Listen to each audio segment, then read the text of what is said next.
fils, on peut encore le sauver. Les gens pensent que je suis possédée, mais je crois que je suis juste en colère.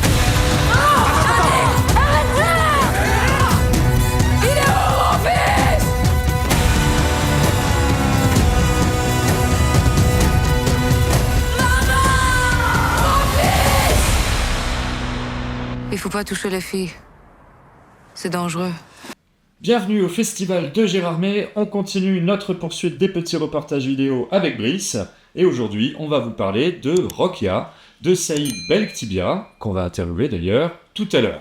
Alors, Rokia, pour ceux qui ne sont pas coutumiers, on va dire, des rites chamaniques islamistes, il s'agit d'une forme de guérison qui est pratiquée par certains chamans exorcistes, et c'est donc le thème du film où on va suivre Nour, qui est jouée d'ailleurs par Golshifteh Farahani, toujours aussi brillante d'ailleurs dans des rôles divers et variés, qui vit avec son petit et qui pratique la contrebande animalière, avec des reptiles, des araignées, des grenouilles, etc., pour du coup les livrer à des chamans qui vont pratiquer du coup la Rokia. Ainsi que la création d'un site internet justement pour regrouper donc plusieurs chamans appelés les Raki.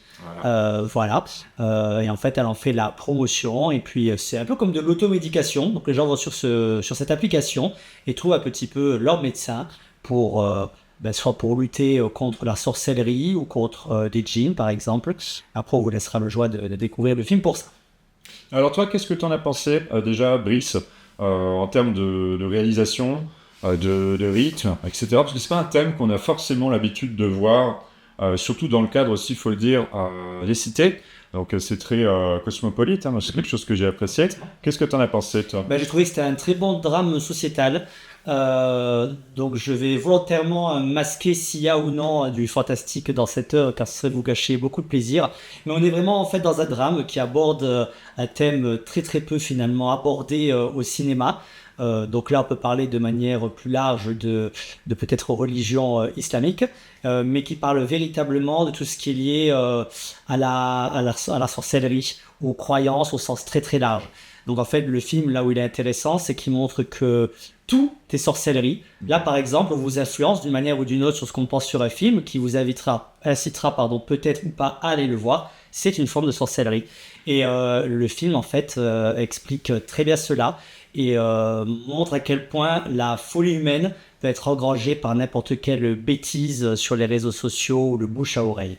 D'un point de vue, pour répondre à ta question, d'un point de vue plus purement cinématographique, on a un film qui est très rythmé, qui avance plutôt très vite, qui prend des pistes assez inattendues, parce qu'il est un peu à la lisière de plusieurs genres, sans en dire justement trop, volontairement.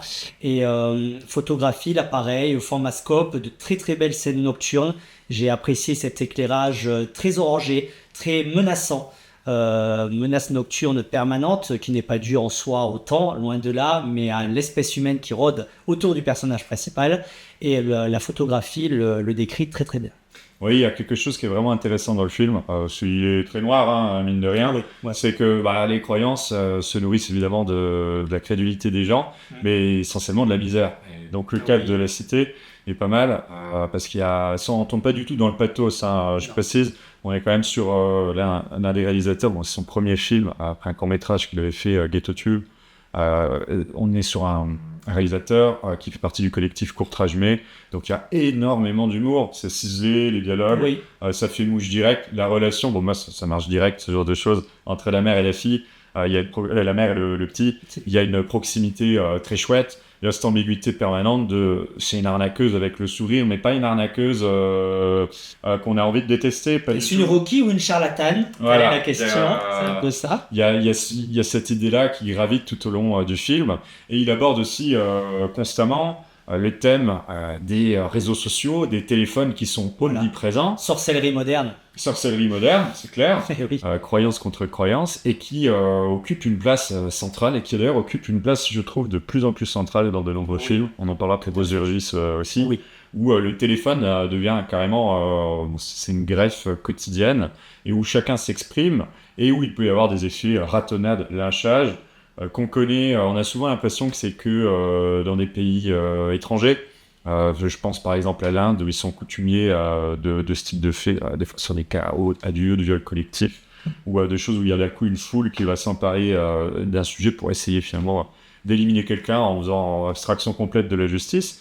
Mais c'est également quelque chose qui arrive chez nous. Il y a des échos, je pense que c'est pas du tout fait exprès en termes de timing, mais il y a des échos avec, je pense, l'affaire qui avait été très médiatisée, d'ailleurs, qui avait été appelée l'affaire du petit Thomas, où voilà, il y avait des groupes qui d'un coup se font leur propre histoire. Et je trouve que du coup, ils traitent de thèmes contemporains. Et Des avec thèmes finesse. très riches, en fait. Et c'est ça qui est intéressant. Et vraiment, cette capacité à passer autant du rire avec des scènes un petit peu perchées à une tension sacrément marquée. Hein. Ça monte crescendo, mais ça monte sérieusement, quoi. Donc c'est chouette de se laisser À surprendre. partir d'une scène clé, ça devient ultra haletant et le film ne laisse plus du tout le spectateur respirer. Voilà. C'est vers la moitié, mais ça devient vraiment, vraiment, vraiment haletant.